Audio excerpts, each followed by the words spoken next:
When to stretch your fingers out. Fingers. I like to say it in these ways. Must be a hood guy. Grrr. Now they're mad. Now they're mad at me. Superior Octopus #1. Christos Gage. Great writer. I don't keep up with Edge of the Spider-Verse or the Spider-Geddon or any of that, but I thought I'd check it out. I like Von Grauber's inking. It's nice. He puts a lot of good blacks on the page, let's say. You know, does a good work. And I'm not familiar with the artist, but this was good. I actually didn't keep up with any of the Superior Spider-Mans, so I wasn't familiar with the Octavius Spider-Man in the clone body. I guess I knew that much, but I wasn't familiar with what was going on with him. He's a professor. He's going by Tolliver. He's enlisted the Night Watch, I believe they were called, the Night Shift maybe, as his sort of pawns to let him know what's going on with that. And it's a bit of fun. It's a bit of fun. And his suit is pretty damn sweet, mind you, also. And it's cool to see Spider-Man with the Dr. Octopus arms, mechanical arms. So if you're interested in that type of thing, I would suggest checking it out. It's very cool. I enjoyed it, and I'm not even all that interested in that kind of thing. I just like the writer, and I thought the design looked cool. And yeah, checked it out. Enjoyed it. Give it a high mark. I'd give it a 7 out of 10 stars start.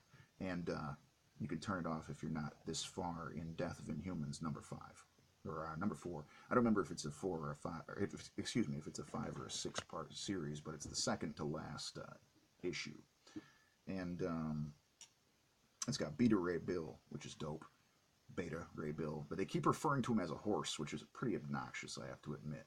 I don't think of him as a horse. I think of him as like a Thor, basically, a mythological, sort of a different universe dimensions version of Thor. So it's a little obnoxious the way they were doing that.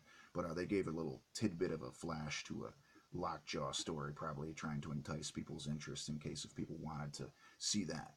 But this is by Donny Cates, of course. Great work. Olivetti, some of the, I think it was some of Olivetti's better work in this series. Took more time on these issues, these last couple. And in it, they sort of get down, they kind of kill the Vox character, and you come to figure out that there's one of many, the Vox character, who is the kind of like has a bunch of their powers, and they actually they didn't kill, but they disintegrated the Crystal character, and she's they're gonna do the same thing to her, and that was a horrifying ending, I have to admit, when I seen that. And that was the ending. I hate to be a spoiler, but that was the ending, and it was a bit sad. I was a bit sad to see these doctor dudes sort of basically torturing somebody. I just feel like that's disgusting. It doesn't matter. It doesn't matter. Good, maybe that's obviously what they're going for. They put a scream bubbles and everything where it's like, ah! I was feeling a little sad for the character. Don't be beating on that poor woman. Come on now. It's terrible. Moving right along, though, I thought it was a good issue. It was cool to see that Black Bolt wasn't dead. Triton wasn't dead either. He was in sort of like a experiment tube.